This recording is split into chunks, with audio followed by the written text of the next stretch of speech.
자, 오늘은 제목에서 나온 것처럼 미혹에 넘어지는 양떼들이라는 주제로 한번 시작하도록 하겠습니다. 그래서 오늘의 그 성경의 주요 사건은 바알보올에 있던 그 사건들을 토대로 진행하도록 하겠습니다. 럼버스 민수기 25장 1절에 이스라엘이 시딤에 머물러 있더니 그 백성이 모압 여자들과 음행하기를 시작하니라. 또 2절에 그 여자들이 자기 신들에게 제사할 때 이스라엘 백성을 청하매 백성이 먹고 그들의 신들에게 절함으로 3절 이스라엘이 바알보올에게 가담한지라 여호와께서 이스라엘에게 진노하시니라. 이렇게 이스라엘 백성들은 모압 여자들과 음행하면서 그다음에 그들의 신들에게 제사하고 그것을 또 먹고 같이 절하고 이런 것을 이 바알볼 사건을 통해서 우리가 하나님의 또 진노를 또 경험할 수 있을 시간입니다.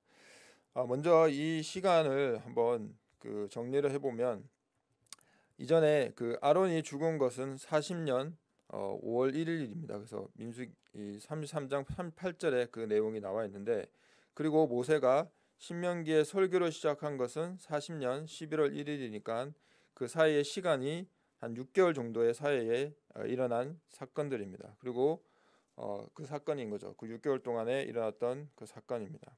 그래서 그 전에 발락이 발람을 매수하기 위해서 사신들을 보내고 뭐 왔다 갔다 여러 가지 시간들을 통하면 20일씩 4번이니까 2번 왕복기 때문에 그러면 대략 어림잡아 보면 한 3개월 정도의 시간이 걸린 셈입니다. 그래서 그 3개월 동안에 이스라엘은 무엇을 하고 있었던 것일까라는 내용들도 있고요. 그다음에 3번 자리를 옮기면서 저주에 해쳐가는 데 걸린 시간도 대략 한 1개월 정도로 보이면 이 그 대략적인 시간은 6개월에 일어났던 모든 사건들이고 그 사이에 음행 사건이 일어난 것인 거죠. 그래서 이 사건은 가나안 정복을 위한 마지막 훈련에 광야에서 일어나는 훈련이다라고 보시면 될 것 같습니다. 그래서 징계가 아주 가혹하게 한 번에 그 2만 4천 명의 그런 이스라엘 백성들을 다 연병으로 죽이신 하나님의 징계를 볼 수 있는 것입니다. 그래서 어쩌면 바알볼 사건은 가나안 땅에서 이스라엘 백성들이 받을 유혹의 전초전이라고 우리가 볼 수 있는 것이죠. 그래서 이 바알볼 사건이 단순한 그냥 모압 여자들과의 음행과 그다음에 이 제사와 그 하나님을 뭐 우상을 섬겼다는 그런 단순한 미혹에 빠졌다는 것도 있지만 하나님이 가나안 안에 들어가기 전에 그 모든 것을 정리하는 그런 시간들이 있지 않을까라는 생각이 듭니다. 그래서 이 바알볼의 사건에 가장 중요한 한이뭐 선지자가 나오는데 그게 발람입니다. 그래서 22장 7절에서 8절에 보면 모압 장로들과 미디안 장로들이 손에 복철을 가지고 떠나 발람에게 이르러 발락의 말을 그에게 전하매 발람이 그들에게 이르되 이 밤에 여기서 유숙하라. 여호와께서 내게 이르시는 대로 너에게 대답하리라. 모압 귀족들이 발람에게서 유숙하니라라고 되어 있죠. 그래서 복채의 선지자라고 제목을 한번 달아봤습니다. 그래서 이 모압 장로들의 미디안 장로들의 복채를 가지고 이제 발람에게 그 이스라엘 저주하라는 그런 것을 이제 발람 왕의 말을 전하러 온 거죠. 근데 발람은 이들이 어떤 의도로 온 건지를 왔는지를 분명히 알고 있었죠. 근데 발람은 바로 거절하지 않고 하나님께 물어보겠다. 라고 얘기를 하는 거죠. 그래서 이들에게 그 발람의 그 집에서 유숙하게끔 하게 만드는 거죠. 물론 그런 거에 대해서는 다 알고는 있었죠. 그래서 이 복채를 받은 선지자 발람이라고 보시면 되겠고요. 그래서 재물이 눈에 멀어 하나님께 불순종한 자, 물론 이 22장 27절에 나귀가 여호와의 사자를 보고 발람 밑에 엎드리니 발람이 노하여 자기 지팡이로 나귀를 때리는지라. 그러니까 하물며 나귀도 하나님이 하나님 사자가 있어서 가지 말라는 것을 볼 수 있었는데 발람은 그 재물에 눈이 멀어서 그 하나님의 말씀을 온전히 듣지를 못했던 거죠. 하나님이 발람의 마음은 하나님의 전하는 말씀을 가지 말라는 말씀을 듣지 못하고 그러면 그들에 따라가서 하나님이 말씀하시는 것만 전하라고 그 얘기만 듣고 있는 거죠. 그래서 가서 전하라. 하나님 말씀만 전하겠다는 생각으로 그들을 따라가는 거죠. 그의 속마음은 이 재물에 있었던 거죠. 그리고 여기에 출애굽기 23장 8절에 너는 뇌물을 받지 말라. 뇌물은 밝은 자의 눈을 어둡게 하고 의로운 자의 말을 굽게 하느니라. 그래서 뇌물을 받은 자들은 눈을 어둡게 만드는 그런 이 성경의 말씀도 있는 것처럼 우리가 사회생활을 하든가나 모든 뭐 공무원들이나 아니면 우리가 범죄에 연루된 것들, 뇌물에 연루됐던 사람들을 보면 받았기 때문에 그걸로 인해서 그들에게 잘못된 길임을 알면서도 그 재물에 눈이 멀어서 잘못된 길을 가는 그런 것을 우리가 볼 수 있는 거죠. 그래서 이 재물에 눈이 멀어서 당나귀도 보는 그것을 발람은 보지 못했다라고 하는 거죠. 그래서 여기에 이제 25장 1절에서 2절에 마찬가지로 이렇게 음행한 자들이 같이 이렇게 음행하는 모습들이 있고요. 그다음에 25장 6절에 보라 이스라엘 자손이 해중의 성막 문 앞에서 울고 있었는데 이스라엘 자손 중 한 사람이 모세와 이스라엘 자손의 온 해중의 목전에서 한 미디안 여인을 데리고 그의 형제들에게 온지라라고 되어 있습니다. 그래서 이렇게 온 이스라엘 자손이 연병으로 바알볼 사건에 연루되어 있던 사람들을 모든 사람들을 다 죽이고 있고 그런 상황에서 울고 있는 상황에 한 이스라엘 자손이 미디안 여인을 데리고 그 형제들에게 온다는 거죠. 그러면서 그 처마에 가서 그 여인과 음행한 짓을 하겠다. 한쪽은 또 이렇게 어떻게 보냐면 이 여인을 데리고 와서 하나님께 뭐 음행한 것을 회개하는 그런 자리로 만들고 또 아니면 이 형제들과 같이 음행하게끔 같이 데리고 오는 뭐 그런 여러 가지 설들이 있는데 어쨌든 지금 이 상황에서 이스라엘 백성들은 다 울고불고 하나님께 매달려 있는 상황에서 이 한 그 자손이 오는데 이 자가 누구냐면 시므니 거죠. 그래서 25장 11절에 제사장 아론의 손자 엘르아살의 아들 비나스가 그들 가운데서 나를 위해 열심을 내어 이스라엘 자손으로부터 나의 진노를 돌이켰으니 내가 나의 질투심으로 이스라엘 자손을 진멸하지 않았도다라고 합니다. 하나님께서는 그 모든 이스라엘 자손을 다 진멸하시려고 했지만 이 비나스가 아까 그 이스라엘 자손 한 사람인 그 시므리가 여인을 데리고 온 것을 보고 이 비나스가 가서 그들의 남녀의 배를 꿰뚫어서 그들을 다 죽이죠. 근데 하나님께서는 이스라엘의 율법에는 어떠한 상황에서도 이렇게 뭐 아무리 그 사람들이 잘못을 했더라도 이렇게 바로 그들을 죽이거나 처형을 할 수 없는 법이 있는 거죠. 근데 정확한 법관을 통해서 그들을 사형을 시키고 아니면 죽이는가를 해야 되는데 비나스는 그런 거 없이 그냥 법의 진행이 없이 이들을 그냥 죽였다라는 거죠. 그래서 원래 이 그 전경에 보면 그 모세나 그 장로들이 이 비나스를 처형시키려고 했다고 합니다. 근데 하나님께서 이렇게 말씀하시는 거죠. 비나스가 이스라엘 자손으로부터 나의 진노를 돌이켰으니 내가 나의 질투심으로 이스라엘 자손을 진멸하지 않았다. 이렇게 말씀하시는 거죠. 그래서 비나스가 하나님 보시기에 했다라고 보는 거죠. 그래서 그 열병들이 다 그 순간부터 바로 멈추는 그런 사건들이 발생하는 거죠.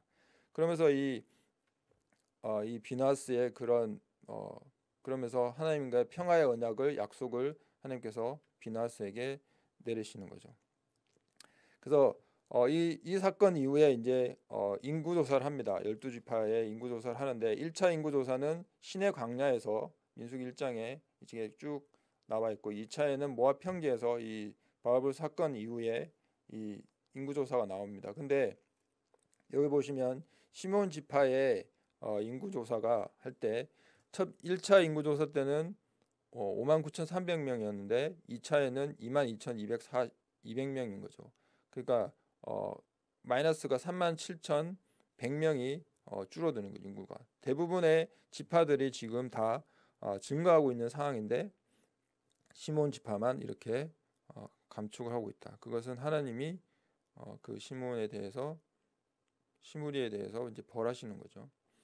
자, 1차는 광야 행진의 질서 유지를 위해서 1차 인구 조사를 했고요. 2차는 가나안 정복에 대해서 군대를 정비하는 그런 시간들인 거죠. 그래서 그 1차와 2차의 그런 성격들이 다르게 되어 있는 상황인 거죠. 그래서 이 바알보올의 사건들은 뭐 우리가 하도 많이 들었지만 미혹에 대한, 그다음에 발람 선지자에 대한, 거짓 선지자에 대한 그런 것들을 우리가 항상 조심하자는 의미에서 또 많은 얘기들을 많은 말들이 성경에서 또 주의해야 되는 부분인 거죠. 그래서 우리가 이 시대에 똑같이 발람 선지자 같은 자들이 이 시대에도 많이 있고, 또 그 모압 여인들과 같이 음행했던 그런 이스라엘 백성들 또한 이 시대에 같은 많은 사람들이 있습니다. 그래서 그런 것들을 이 시간 통해서 한번 보도록 하겠습니다. 그래서 미혹에 넘어지는 양떼들을 어떻게 넘어뜨리고 있는지 한번 보도록 하겠습니다. 먼저 동영상을 한번 보도록 하겠습니다. 자, 여러분들 우리 지금 교황님 이야기를 지금 이제 제가 드리고 있는데, 그래서 그냥 드리는 것이 아니라 저는 이제 여러 자료를 가지고 미리 공부해서 있는 자료는 다 취합을 해가지고 정리해서 이 강의를 드립니다. 그런데 제가 지금 점점 드는 확신이 하나가 있어요. 뭐냐? 프란치스코 교황님은 아무래도 1000년 후에 전설이 될 뿐이다. 전설. 아마 1000년 후에 우리 후손들이 얘기할 거예요. 1000년 전에 프란치스코라는 이름의 교황님이 계셨는데 대단하셨대. 그러면서 이제 아마 나올 겁니다. 거의 그 정도로 살고 계세요. 근데 제가 이분에게 별명을 하나 붙여드리고 싶어요. 순도 100% 짝퉁 예수님, 이렇게 보고 싶어요. 교황님의 지향이 완벽하게 예수님을 닮는 거예요. 사실은 우리는 그 언감생심 꿈도 못 꿔요. 사실은 닮고자 하는 생각은 있지만 워낙 거리감이 있으니까 그냥 비슷하게 사는 거지, 비슷하게 노력하는 거지, 예수님이 한 걸 그대로 하겠다는 욕심을 내는 거는 이건 보통 사람이 아니에요. 근데 교황님은 실제로 그 욕심을 갖고 계시고 아주 단호하게 그 욕심을 당신이 이렇게 실천하는데 방해가 되는 건 잘라버려요. 교회 전통도 막 어떤 때는 당신이 그냥 무시해요. 전통도 무시해요. 그래서 지금 바티칸에서 이 교황님 모시는 사람분들이 지금 아주 쩔쩔매고 있어요. 교황님이 막 많은 전통을 그냥 이제 무시하니까. 그래서 원래 바티칸에서 제일 힘이 센 분들이 누구냐면은 전례 담당 신부예요. 전례 담당 신부들. 이 전례 담당 신부들은 여태까지 이들의 말을 안 들은 사람이 없어요. 그 추기경님들도 뭐 교황님 말하는 대로 들어야 돼요. 근데 이 교황님 이제 그래서 이 사람들에게 이런 말이 따라다녀요. 전례 담당 신부들하고 협상을 하느니 차라리 마피아하고 협상하는 게 낫겠다. 그 정도로 물러서지 않는데 교황님이 그 사람들을 물리쳤어요. 이겼어요. 왜냐하면 복음이 먼저다. 그래서 복음에 있는 것을 당신은 더 하겠다. 그러면서 이제 조금씩 아주 과감하게 하고 계세요. 그래서 여러분들에게 예수님이 어떤 분인가, 예수님은 도대체 어떤 분인가를 알고 싶으시면은 저 교황님처럼 저렇게 사셨던 분이다라고 생각하시면 돼요. 지금 교황님 하고 계신 것처럼 굉장히 용기가 있고 단호하고 선이 굵고, 지금 우리 이 교황님이 또 섬세하고 한 사람 한 사람을 다 헤아려주고 이런 분입니다. 자, 교황님이 우리에게 이제 영성을 가르쳐주고 계신데, 자, 이렇게 그 신부가 이 프란치스코 교황을 순도 100%의 짝퉁 예수님이라는 그런 것을 이렇게 말하고 있는 거죠. 그만큼 이게 다른 사람들은 할 수 없다. 일반 사람들은 예수님의 가시는 그 길을 따라갈 수 없고 프란치스코 교황만이 그 길을 가고 있다라고 있다라고 이렇게 얘기하고 있는 거죠. 그래서 실제로 프란치스 교황이 어떻게 하고 있나, 뭐 이렇게 정말 엄청난 뭐 일반 사람들이 할 수 없는 것들을 많이 하고 있습니다. 이렇게 보여주는 식의 그런 형태의 상황들은 많이 있는데, 그냥 과연 이 교황이 정말 이런 그 나전자들, 그다음에 정말 그 예수님의 길을 따라가기 위해서 이런 형태의 하고 있는지, 그것들을 우리가 한번 되짚어 볼 수 있는 시간이 필요할 것 같습니다. 많은 자료들이 교황에 대해서, 프란치스코 교황에 대해서도 많이 나와 있고, 교황에 대해서 뭐 바티칸에 대해서 많은 자료들이 있지만 이 영상을 잠깐 한번 봐야 될 것 같습니다. In Patris et Filii et Spiritus Sancti.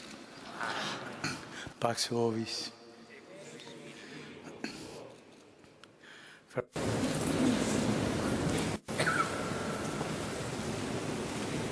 Miseatur flammas eius Lucifer matutinus indeniat ille in quam Lucifer qui nescit occasum Christus filius tuus qui regressus ab inferis humano generis serenus illuxit et tecum vivit et regnat in saecula saeculorum.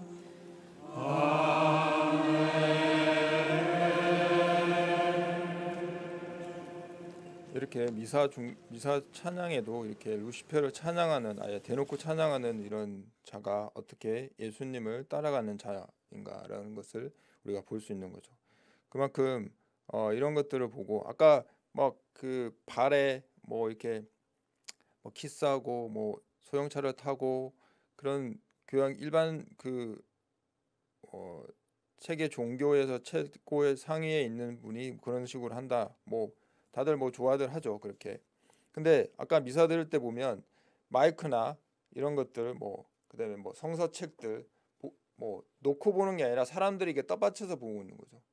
다 그런 것들을 옆에서 시중을 들고 있고, 굳이 그렇게 낮은 자들에게 하는 사람이 이렇게 미사 들을 때는 왜 이런 식의 그런 사람들의 그 어려움을 또 보질 않는 건지는 잘 모르겠습니다. 자, 두 번째는 베네딕토 16세가 사임할 때, 이게 사임도 이 바티칸 이 카톨릭의 거의 뭐 전무후무하는 그런 상황인데, 베네딕토 16세가 사임할 때 여기 좌측에 보시면 그 번개가 치는 그런 상황이 됐고요. 그다음에 새 교황 프란체스코가 1세가 취임할 때 천사와 같은 구름 모양이 그 미국 웨스트 팜피치에 이렇게 촬영이 되는 그런 상황이 되는 거죠.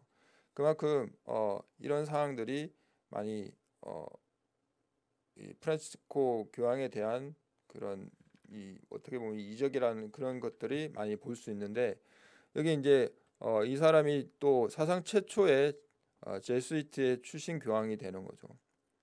그만큼 이 제수이트는 뭐 1534년에 개신교를 박멸하기 위해서 창립된 그 교황에 조종하는 바티칸을 움직이는 자들인 거죠. 그래서 이제 전면전으로 나왔다라고 볼 수 있는 거죠. 그래서 누가복음 10장 18절에 예수께서 이르시되 사탄이 하늘로부터 번개같이 떨어지는 것을 내가 보았노라라고 말씀하셨습니다. 그것이 이렇게 어떻게 보면 누가복음 말씀과 또 이렇게 일치되는 현 상황이 되지 않았나 라는 생각이 듭니다. 자, 정체성이 짐승과 음료의 연합체라는 것을 암시할 수 있는 많은 것들이 있습니다. EU 정상회의 때 브뤼셀 그 정상회담 때 앞에 보시면 많은 정상들이 모여서 이제 케이크 커팅을 하는데, 이 케이크 커팅을 할 때 이 케이크를 한번 잠깐 확대해서 보겠습니다. 그게 보면 짐승 위에 한 여인이 올라타가 있는 그런 모습인 거죠. 우리 계시록에 나와 있는 음녀가 짐승 위에 올라타다라는 것을 볼 수 있는 거죠. 이 EU 연합은 뭐 그 건물 자체가 바벨탑의 형상을 본떤 만든 그 형상인 것도 여러분이 잘 아실 거고, 이처럼 아예 이렇게 대놓고 정체성에 대한 짐승과 음녀의 연합체라는 것을 이렇게 대놓고 암시하는. 자, 여자가 붉은빛 짐승을 탔는데라는 그 계시록의 17장 3절에 그 말씀들이 이렇게 나오고 있는 상황인 거죠. 두 번째는 여기 마찬가지로 그 유럽 연합 헌법 조인식에서 유럽 각국의 정상들이 기립해서 이렇게 도열해 있는 상황이죠. 유럽 연합 국가들이 듣고 있는 상황인데, 그 저 끝에 동그라미 쳐 있는 그게 보면 바로 여기 사인을 하는 게 로마 교황 그 동상 밑에서 사인을 하고 있는 거죠. 금과 보석으로 장식된 3층간을 쓴 교황의 동상 밑에서 이렇게 사인을 하고 있는 상황이 되는 거죠. 또 땅의 임금들과 그와 더불어 음행하였고, 그래서 계시록 17장 2절에 나와 있는데, 요한 바오로 2세가 죽을 때 각국의 정상들, 엄청난 정상들이 모여서 장례식을 같이 하고 있고, 부시 같은 경우에는 교황 장례식 참석은 재임 기간의 하이라이트였다. 그만큼 이것을 축복하고 있고, 그다음에 이 뭐 이스라엘과 시리아, 그다음에 이런 그때 당시에 정상 간의 만남이 이루어지는 그런 상황이 되는 거죠. 이스라엘과 시리아와 이란이 이때는 거의 뭐 전쟁하고 있는 상황이었는데, 이 요한 바오로 2세의 장례식에 모두가 다 참석해서 이렇게 서로 인사를 나누는 그런 시간도. 그래서 한 기사에는 요한 바오로 2세가 세계의 평화를 또 이끌어냈다라고 얘기하고 있습니다. 자, 그러면서 각국 정상들의 장례식의 조사를 보면 조시 부시 대통령은 인간 자유의 옹호자를 상실했다. 코피 아난 유엔 사무총장은 교회 자체의 비판적인 자기 분석을 추진한 원동력이었다. 토니 블레어 영국 총리는 종교적 신념의 참 의미를 보여준 눈부신 본보기. 자크 시라크 프랑스 대통령은 정의를 향한 목마름과 분별력을 위한 탐구에 온몸을 바쳤다. 게라트 슈레더 독일 총리는 자신의 일과 감동적인 인격을 통해 세계를 바꾸었고, 브라미트 푸틴 러시아 대통령은 정신적 정치적 유산은 존중받아야 한다. 모하메드 하타미 일란 대통령은 진정한 그리스도의 제자다라고 이렇게 각국 정상들은 이런 식으로 요한 바오로 2세에 대해서 이렇게 얘기를 하고 있는 거죠. 자, 일루미나트 카드에 이렇게 종교 제국의 요원이라는 카드가 있습니다. 그래서 이 내용은 이들은 교회 안에 몰래 침투하여 교회를 변질시키므로 유월드 처치에 적합한 교회가 되도록 압력하고는 자들이다라고 이렇게 얘기를 하고 있는 거죠. 그래서 이렇게 일루미나트 카드에 종교 제국의 요원들에서 카드가 있는데, 정말 그 종교 제국을 위해서 많은 요원들이 포진되어 있는 것 같습니다. 그리고 뭐 한국이든 뭐 전 세계 어디에든 그런 얘기하는 요원들이 포진되어 있는데, 여기 이제 보시면 마리아 십자가, M 십자가, 그다음에 마리아 메달, 뭐 여러 가지 이렇게 우리나라 대형 교회에서도 저렇게 보시면 M 십자가를 걸어놓고 했던 거죠. 또 책도 다시 복음으로 해서 김용희 선교사가 책상한 그 책에도 이렇게 표지에도 이렇게 M 십자가를 걸어놓는 그런 책을 발간했다는 거죠.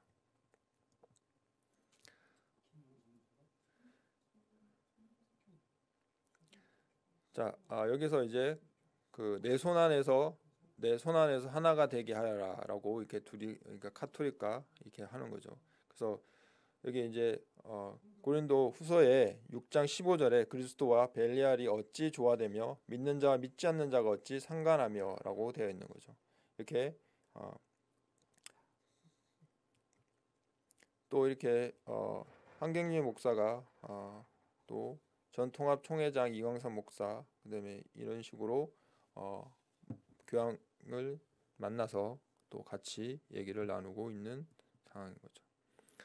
한국교회 100주년에 전 통합 총회장 전 한기총 대표회장 이강선 목사가 이 팔머 카스퍼 추기경의 그 총회 방문을 그래서 총회에 와서 같이 이렇게 얘기를 나누는 그래서 고린도후서 6장 14절에 의의 불법이 어찌 함께하며라고 되어 있는 거죠. 이런 식으로 많은 목사 그리고 우리나라 대형 유명한 교회들 또 많은 그 단체들이 이렇게 카톨릭과 많은 연합을 하고 있는 그래서 이 정말 그 종교 제국의 요원들처럼 충실한 일들을 하고 있는 상황인 거죠. 자, 그 중에 우리가 대표적으로 잘 알려져 있는 그 우리가 잘 빌리그레임 목사 같은 경우에는 우리가 정말 복음주의자 그다음에 우리 과거에 그 여의도 광장에서 그 200만 명 가량의 그런 엄청난 집회도 했던 그 복음주의자가 이렇게 교황과 나누는 참 아이러니한 게 그 지금 보면 색깔이 빌리그레임은 검정색이고 교황은 하얀색 이런 것들을 또 대조하는 그런 의미의 또 내용들이 있습니다. 참고로 빌리그레임 목사는 카톨릭에서 명예대학 그 박사학위를 받습니다. 이게 지금 수여되는 그 박사학위를 받는 그 수여하는 장면입니다. 사진을 찍었는데 여기서 이제 빌리그레임이 얘기합니다. 이 대학의 기초가 되는 복음은 내가 오늘날 가르치는 복음이다라고 얘기하고 있는 거죠. 그래서 이 로만 카톨릭 벨몬트 컬리지에서 그 받고 있는 거죠. 명예 박사학위를 그러면서 소감문을 발표할 때 이렇게 되어 있는데 여기 뭐 그 영어로 되어 있는 것을 제가 뭐 그 번역기로 돌려서 했던 거라 번역에 조금 다른 내용일 수도 있지만 거의 이 내용이 그 내용의 주제입니다. 그래서 여기 대학에 가르치는 기초가 내가 가르치는 복음이다라고 빌리그레임 목사는 얘기하고 있습니다. 그래서 빌리그레임 목사는 여기 이 빌리그레임과 로버트 슐러의 대화에서 그 정말 그 자신의 진정한 것을 또 드러내는 그런 사건인데 한번 보도록 하겠습니다. I think everybody that loves Christ or knows Christ, whether they're conscious of it or not, they're members of the body of Christ. And that's what God is doing today. He's calling people out of the world for His name, whether they come from the Muslim world or the Buddhist world or the Christian world or the non-believing world. They are members of the body of Christ because they've been called by God.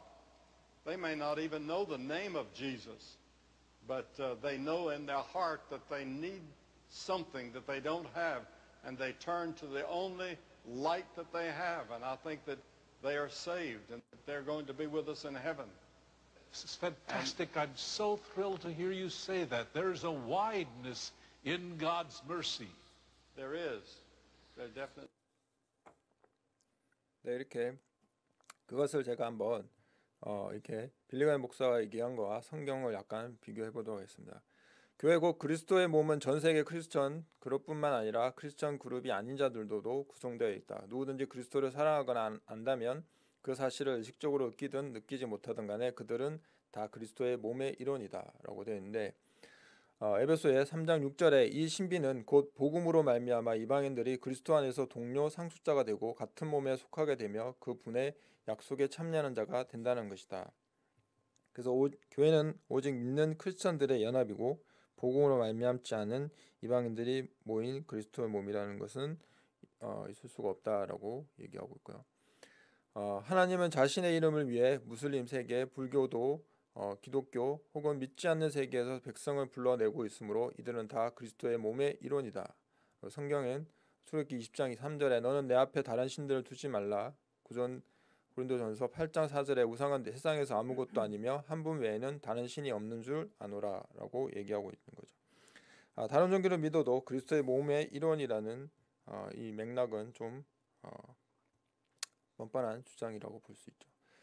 어떤 이들은 그리스도의 이름을 알지 못할 수도 있지만 마음속에 자기들이 갖고 있지 않으나 필요로 하는 어떤 것이 있음을 알며 자기들이 현재 가지고 있는 빛으로 돌아서려 한다면 그들은 구원받는 것이고 우리와 함께 천국에 갈 것이다. 요한복음 17장 3절에 영생은 이것이니 곧 그들이 유일하신 참 하나님인 아버지와 아버지께서 보내신 자 예수 그리스도를 아는 것이니라 라고 얘기하고 있는 거죠. 영생은 오직 참 하나님과 그분의 아들 예수 그리스도를 아는 것에 시작된다라고 보시면 되겠습니다. 어떤 사람이 어두운 가운데 태어나서 전혀 성경을 접해본 적이 없어도 예수님께서 그 사람의 마음과 혼과 삶에 들어올 수 있다고 믿을 수 있다. 로마서 10장 17절에 그런즉 이와 같이 믿음은 들음에 의해 오며 들음은 하나님의 말씀에 의해 오느니라고 말씀하고 있는 거죠. 자, 성경의 존재도 모르고 말씀도 듣지 않으면서 예수님이 온다. 그러면 굳이 우리가 전도를 할 이유가 빌리그램이 그렇게 전도에 목을 맨 이유가 없었다는 거죠. 세계 여러 지역에서 야생 상태로 거하고 있는 종족들은 단 한 번도 성경을 보지 못했고 성경에 대해 들어보지 못했으며 예수 그리스도에 대해서 들어본 적이 없지만 그들은 마음속에서 하나님이 계심을 믿고 있다. 로마 10장 14절에 그런즉 그들이 자기들이 믿지 아니하나 분을 어찌 부르리요 자기들이 듣지 못한 분을 어찌 믿으리요 선포자가 없이 어찌 들으리요라고 얘기하고 있는 거죠.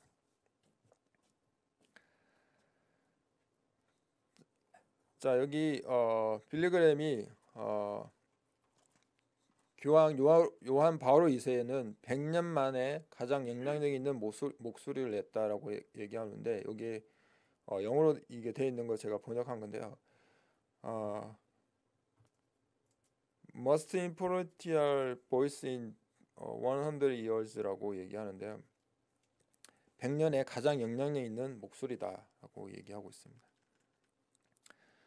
두 번째는 그 빌리그램은 이렇게 똑같이 이제 뉴스에 나와 있는 내용을 보여드리는 것입니다. 자, 이 영어 파일에 이 그 빌리그램즈 러브 애플 위더 포페라고 포페스라고 되어 있는데 이게 지금 잘 안 보이시겠지만 저기에 연도별로 빌리그램이 어떤 말을 했는지를 쭉 나와 있는데 그런 간단하게 한번 보도록 하겠습니다. 나는 개신교 신자보다 카톨릭 신자에 더 가깝다. 나는 로마 카톨릭 교회가 오늘 두 번째 종교 개혁을 겪고 있다고 생각한다라고 1966년에 빌리그램이 그렇게 얘기했습니다. 자, 두 번째는 1979년에 미국에 대한 교황 요한 바오로 2세의 방문은 로마 카톨릭뿐만 아니라 모든 미국인과 세계에 큰 의미가 있는 사건이다. 짧은 시간에 그는 교황이었고 요한 바오로 2세는 뭐 이렇게 얘기하고 있는데 여기에 보면 밑에 오늘날 세계의 다른 어떤 사람도 요한 바오로와 같은 도덕적, 영적 주제에 관심을 기울일 수 없다. 그는 카톨릭과 프로테스탄트 교회가 전통적으로 지니고 있는 것, 십계명의 도덕적 가치와 산상수훈을 분명히 하고 있다. 교황은 수백만 명의 개신교인들에게 다가갔고 조직된 에큐메니칼 운동은 후광을 타고 있는 것처럼 보였고 현재 로마 카톨릭과 개신교인들이 신앙을 공유하고 있는 에큐메니티가 일어나고 있다. 이렇게 얘기하고 있는 상황인 거죠. 그만큼 빌리그램은 이렇게 많은 그 카톨릭과의 연대가 많은 사람들이 이거에 대해서 잘 모르는 분들이 많습니다. 빌리그램은 정말 우수한 복음주의자, 전도자라고 되어 있는 그렇게만 알고 그 외에 그가 갖고 있는 뒤에 어떠한 상황을 갖고 있는지를 잘 모르는 현 상황인 거죠. 그러면서 여기에 이제 종교 제국의 요원들도 있지만 전도하는 자들도 있습니다. 이 오바마 대통령의 소지품을 보면 주머니에 항상 갖고 다니고 있다는데 그 한 유튜버와 인터뷰에서 맨 좌측에 우측에 보면 그 묵주가 있죠. 프란치스코 고양이 자기한테 줬다고 한 거 있고 그 밑에는 어떤 그 사람이 럭키 그 포커칩이라고 해서 그걸 갖고 있고 그다음에 우측에 그 원숭이 하누만 힌두교의 그것도 갖고 있고 밑에 콥트교 십자가도 같이 갖고 있습니다. 그리고 그 가운데 있는 것은 호신불 이게 불교에서 자신한테 주고 있다는 거죠. 그래서 오바마는 이 소지품들은 언제 어디서나 가지고 다니며 볼 수 있기 때문에 매우 유용하다. 이 물건은 지금까지 많은 사람들이 얼마나 나에게 큰 고난을 줬는지 깨닫게 한다라고 얘기했고요. 힘이 들거나 용기가 나지 않을 때에는 주머니 속 물건에 손을 뻗고 생각하고 누군가가 자신들에게 영향을 미칠 수 있는 특권을 내게 줬다는 사실을 말하고 있다고 얘기하고 있는 거죠. 이렇게 오바마는 전 종교의 그런 연계를 가져가고 있는 사람 중에 한 사람이죠. 뭐 우리가 잘 아는 WCC는 프리메이슨 조직의 300위원회 부속 기관이다. 아까 뭐 빌리 그라함이나 그런 다른 이 노버트 슐처 같은 그런 사람들도 이 프리메이슨의 조직원이었다. 그다음에 이 영국 성공의 캔터베리 대주교의 지오프리 피셔가 세계 교회 연합회의 역대 촌장이었고 그렇게 되었던 거죠. 이렇게 연결해서 가져가고 있고 또 밑에 보시면 그 핸드 시그널이 프리메이슨의 핸드 시그널인 악수할 때 그 시그널이 이렇게 진행이 되고 있는 거죠. 또 최근에 그 올림픽 마크도 마찬가지로 이렇게 하고 있는데 그 좌측에 있는 거는 런던 올림픽 때 그 뒤에 이제 그 원안에 있는 것이 피라미드로 되어 있고 전시안에 인형을 만들어져 있고 그다음 우측은 이제 도쿄 올림픽 이 엠블럼인데 하나는 태양을 가르치는 그다음에 하나는 바포맷을 가르치는 이 시그널을 엠블럼을 작성한 이 사람이 이번 도쿄 올림픽 내년에 있을 도쿄 올림픽의 엠블럼 일본 엠블럼을 만들었다고 합니다. 바포맷의 머리 모양을 따고 있는 거죠. 자, 최근에는 작년에 2018년 그리스도인이 일치 기도 주간이라고 해서 하고 있는데 그 주최하는 것이 한국 그리스도교 신앙가 직제협의하고 천주교 주교회의 그다음에 한국 기독교 교회 협의회 정교회 한국 대교구 대한예수장로회 기독교 대한감리회 한국 기독교 장로회 한국 구세군 대한성공회 기독교 대한복음교회 기독교 대한하나님의 성회 기독교 한국 루터회가 그리스도인이 일치 기도주를 이렇게 모여서 같이 일주일간 같이 합심해서 기도를 합니다. 그래서 그게 대주교 그다음에 이용정 목사 그다음에 최기학 목사 정명구 감독 윤세관 목사 김필수 사령관 박동신 주교 이양호 목사 김소 진영선 목사 이렇게 우리나라에서 협회 아니면 뭐 기독교 연합회 이런 데서 목사들이 같이 가서 합심해서 또 성도들이 합심 모여서 같이 기도하는 이런 시간들을 2018년도 하고 있고 2019년도에도 타이틀은 너희는 정의에 오직 정의에만 따라야 한다라고 해서 이렇게 신한 직제협의회가 만들어가고 있는 거죠. 여기에 마찬가지로 공동대표로 김희중 대주교, 이용정 목사 총무, 기독교협회의 총무가 했죠. 지금의 전명구, 김충석 총회장 뭐 이렇게 많은 인원들이 포함이 되어 있죠. 여기 보시면 이제 성화도 그림이 가운데 있는 사람이 예수님입니다. 그래서 여기에 바리새인들을 혼내는 주먹으로 막 폭력으로 해당하는 그런 모습들을 볼 수 있는 상황이 되는 거죠. 그래서 여기에 이 내용이 있는데 성전성화는 매우 중요한 기록입니다. 분노하시는 예수님의 인간적 모습이 고스란히 드러납니다. 지오토의 성화는 이를 매우 사실적으로 그려내고 있습니다. 성전은 원칙이 지켜져야 하는 공간이지만 현실은 그렇지 않습니다. 인간 세상에서도 정의라는 원칙이 있지만 현실은 정의롭지 않습니다. 상인들을 쫓아내시는 예수님을 바라보면서 그를 죽일 음모를 꾸미는 종교 지도자들의 모습이 눈에 띕니다. 그들은 정의보다 자신들의 유익을 취했습니다. 이것이 현실입니다. 지오토 특유의 사실적 성화 기법은 저희가 사실여야 함을 세상 깨닫게 하는 성화라고 주장하고 있습니다.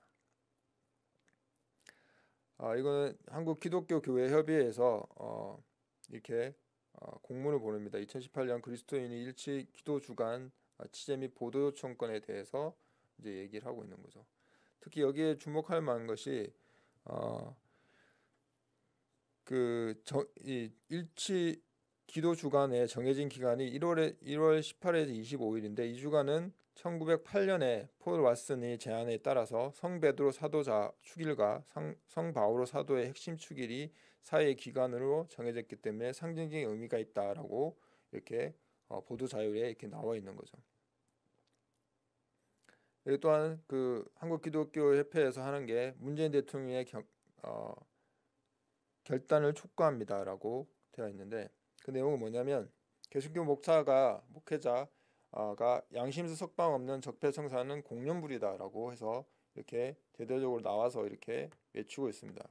그래서 그 양심수들을 석방하라고 얘기하고 있는데 그 석방의 명단에 대부분이 국가보안법에 위배됐던 자 아니면 뭐 그 내란음모 조작 사건을 했던 자들 그다음에 특히 뭐 우리가 잘 아는 이석기 내란음모 조작 사건에 해당자들을 다 이렇게 양심수를 석방하라고 이렇게 플랜카드를 걸고 소리 내고 있는 실정인 거죠.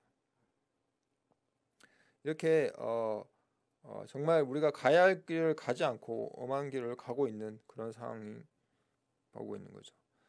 그래서 백의 영적 음료로 만든 변질된 기독교의 신앙관에 보면 신복음주의의 신학에 포용주의까지 포함해서 되어 있는데 여기에 이 사진에 나와 있는 사람은 존 그레샴 메이켄 박사라고 해서 근본주의 신학의 위대한 지도자로 되어 있는 한 사람 중에 하나입니다. 근데 이 사람이 소천하면서 그 이후에 이제 근본주의 신학의 노선에 큰 변화가 오기 시작하는데 그게 이제 메이켄 박사라는 그 제자인 칼 맥킨타이어 박사는 이 박사가 이제 그 뒤를 이어가는데 조금씩 물론 잘 하고 있었는데 조금씩 이제 그것의 파장이 신근본주의 신학 노선을 지향하게 되고 되어 있는 거죠. 그다음에 기독교학의 자유주의 신학에 보면 자유주의는 기독교가 아닌 다른 범주의 새로운 종교다라고 존 그리샴 메이켄 박사는 얘기하고 있습니다. 그래서 자유주의는 기독교가 아닌 다른 범주의 새로운 종교다라고까지 이렇게 강하게 얘기하고 있습니다. 자, 1957년 한 소식지에 신복음주의는 그 전략을 분리해서 침투로 바꾸었다. 아까 이거 앞에서 우리가 보지 않았습니까? 그 일루미네이트 카드에 침투하다 전략을 분리하는 데서 이제 침투해서 바꾼다. 그래서 신복음주의는 분리주의를 거절함에 있어서 근본주의와 달랐다라고 얘기하고 있는 거죠. 그 신복음주의의 기간들을 보면 1942년에 미국 복음주의자 협회가 조직되고 그다음에 47년에 풀러 신학교가 설립되면서 많은 신학자들을 배출하게 되는 거죠. 51년에 20개국의 복음주의 협회들이 모여서 세계 복음주의 WEF가 조직되고 1956년에 크리스찬니티 투데이가 창간이 되는 기관들이 되어 있는 거죠. 또 신복음주의 신학의 최고의 수장격인 그 헤놀드 오켄가라는 인물입니다. 이 사람은 빌리그램 목사와 친구이면서 또 좋은 자였던 사람입니다. 그래서 미국 풀러 신학교 초대 교장이었고 48년에 풀러 신학교 강연에서 신복음주의라는 말을 처음으로 사용하게 됩니다. 그다음에 30년에 웨스트민스턴 신학교를 졸업하고 메이천을 따르기를 거부하고 아까 존 그레샴 메이천을 따르기를 거부하고 42년에 NA 그 미국 복음주의자 협회를 조직하고 초대 회장이 되는 거죠. 그리고 풀럽 신학교에 47년에 초대 교장이 되면서 보스턴 파크 스트리트 교회의 담임 목사로 33년간 담임 목사를 하고 그다음에 크리스찬티 투데이지의 이사장을 하고 있으며 빌리그램의 친구이며 좋은 자가 바로 헤너드 오켄가라고 나와 있습니다. 그래서 신복음주의자의 거의 수장격인 자입니다. 이 사람이 이제 그런 신복음주의를 또 아까 그 풀러 신학교 강연에서 신복음주의라는 말을 처음 사용하는 자가 되고 그래서 이 NA를 더욱더 확산시키는 그래서 모든 종교들 다 연합할 수 있는 신복음주의로 되어 있고요.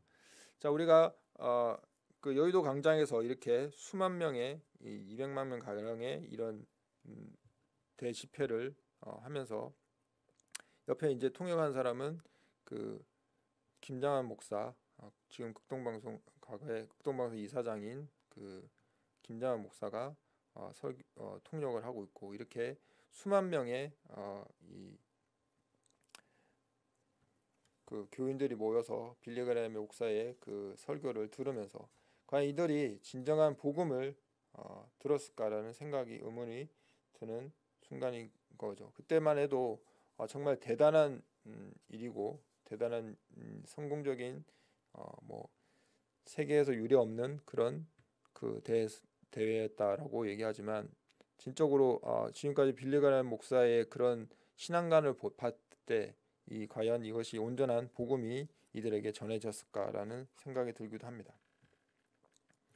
자, 우리나라의 그 박형렬 박사라고 해서 그 신복음주의에게 깜빡 속았다는 그런 내용인데, 이분은 어떤 사람이냐면 그 미국에서 수립된 그 신복음주의를 옹호파, 그래서 WC가 자유신학과 용공에 견지하고 있다고 공격한 사람인데요.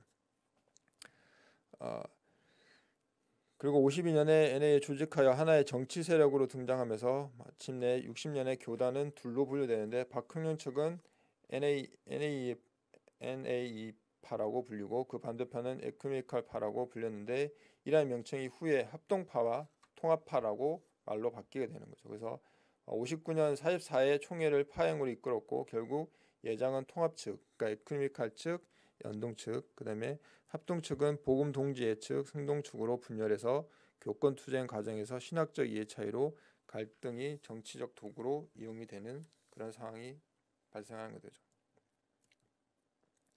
박형렬 박사의 신복음주의 신학의 비평을 보면, 첫째로 신복음주의는 근본주의에 대해 학문성 결여, 반교파주의, 세대주의, 부정주의 등의 말로 가혹히 비판하고 있고요. 신복음주의는 신정통주의와 타협하는 경향이 있고, 그다음에 신복음주의는 유신론적 진화론을 받아들이고 이적 부인을 경향을 띠고 있다. 그다음에 신복음주의는 세계교회협회의 사회복음운동에 따라간다. 신복음주의자들은 자유주의자들과 우호적 협력적 관계를 가지고 배교적 교단을 떠나지 않고 그 안에서 머문다라고 이렇게 박형렬 박사는 신복음주의의 그 신학에 대해서 비평을 했었죠. 신학은 교역 성장보다 더 중요한 것이다. 신학은 늘 전도보다 먼저여야 한다라고 얘기하고 있고요. 교회 신학이 건전하지 않으면 전파해야 할 복음도 없기 때문이다. 그래서 교회 신학이 건전하지 않으면 전파의 복음도 온전한 복음이 전해지지 않다는 거죠. 그래서 박형렬 박사는 이렇게 그 신학이 올바로 서야 또 그런 것들을 정확한 복음을 전할 수 있다라고 얘기하고 있는 거죠. 그래서 결론적으로 신복음주의자들의 잘못 아는 형제들이거나 열거하지 않는 이단자들이라고 논평을 했던 거죠.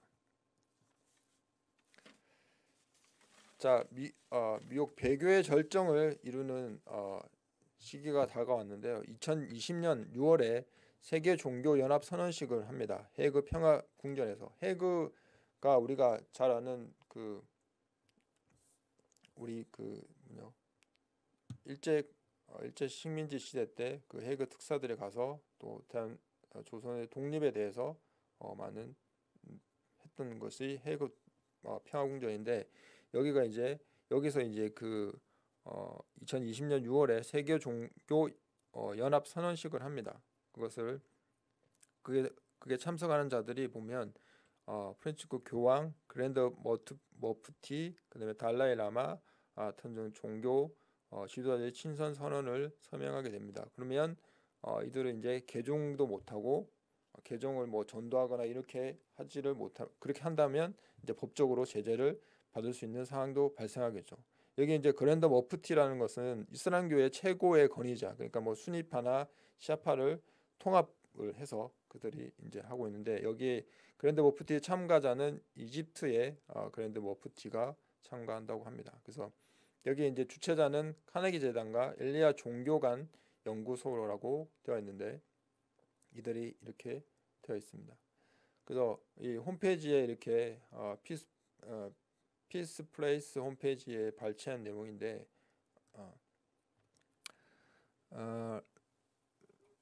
여기 프란시스 구왕, 이집트의 그랜드 머피트, 랍비 조나단 sak스, 달라이 라마 총무주장 바돌로메우, 그다음에 스리랑카의 랍비 신카르, 그리고 많은 사람들이 여기에 참가해서 서명을 하고 모든 종교가 같이 하나의 수장을 만들어서 진정한 종교의 대통합을 이루면서 진정한 적그리스도가 나타나지 않을까. 그래서 모든 종교의 수장으로 거듭나는 그런 행사가 바로 이 그 헤이그 평화궁전에서 이루어지는 종교연합 선언식인 거죠. 그래서 여기에 이제 주최자가 바로 카네기 재단의 에릭 드바데 이사인데, 이 사람은 영적 세계 지도자들은 종교 간 연대를 정진시킬 것이라고 생각하고, 종교 지도자들이 당신이 서로 평화롭게 대할 수 있도록 선언한다면 우리는 최소한 사람들이 당신의 종교적인 관점에서 서로 반대할 필요가 없다는 것을 깨닫기 바란다라고 얘기하고 있는 거죠. 그다음에 이제 엘리야 종교관 연구소라고 이 번역을 하면 이렇게 되더라고요. 그래서 최고 종교 지도자들은 추종자들에게 신앙을 넘어서 친구 사귀기를 촉구합니다.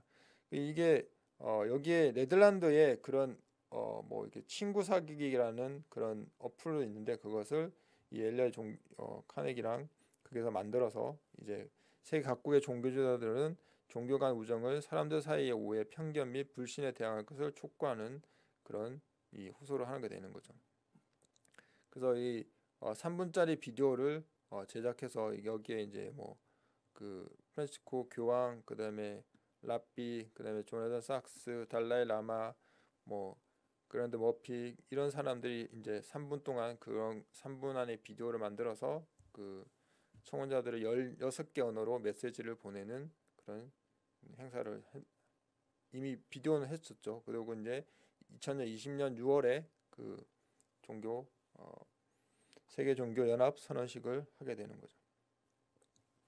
그래서 이렇게 많은 일들이, 그리고 2020년에 정말 종교의 대통합이 아마 일어나는 그런 시점이 되지 않을까라는 것이 지금 생각이 듭니다.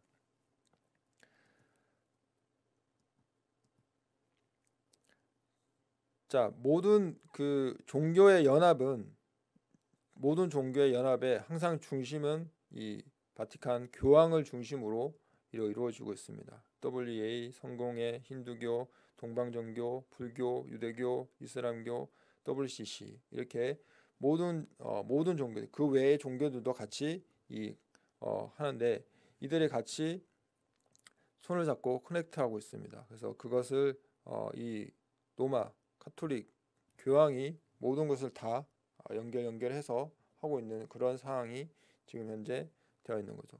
그만큼 이 로마 카톨릭은 막대한 자금과 막대한 그런 사람들과의 관계를 통해서 이 모든 교들을 같이 통합하는, 연합하고 연합이라는 명목하에 이렇게 하고 있는데, 우리가 주셔야 될 것은, 우리가 기독교에서 복음주의자들을 보면 신복음주의자와 복음주의자는 분명히 다릅니다. 복음주의자들은 오로지 성경만, 그 근본을 따라가는 초대교회의 그 성경의 말씀대로만 살아가려고 하는 자들이고, 신복음주의자들은 이런 것들, 모든 것들을 다 수용하는, 그러니까 WCC든 뭐 유대교든 정복교든 이슬람교든 다 포용해서 같이 갈 수 있는 그것이 WEA.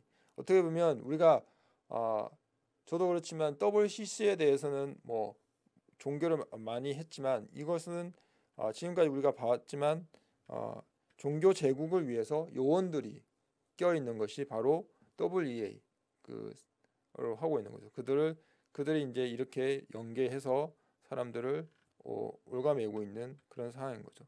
그래서 우리는 누가복음 말씀에 예수님이 포도나무 가지에 같이 있어라고 말씀하신 것처럼 예수님의 포도나무에 우리가 같이 연결되어 있어야 되는데, 지금 보면 세계 모든 종교들이 이렇게 카톨릭과 같이 연계되어 있는 현 상황에서 보면 안타까운 마음들이, 그리고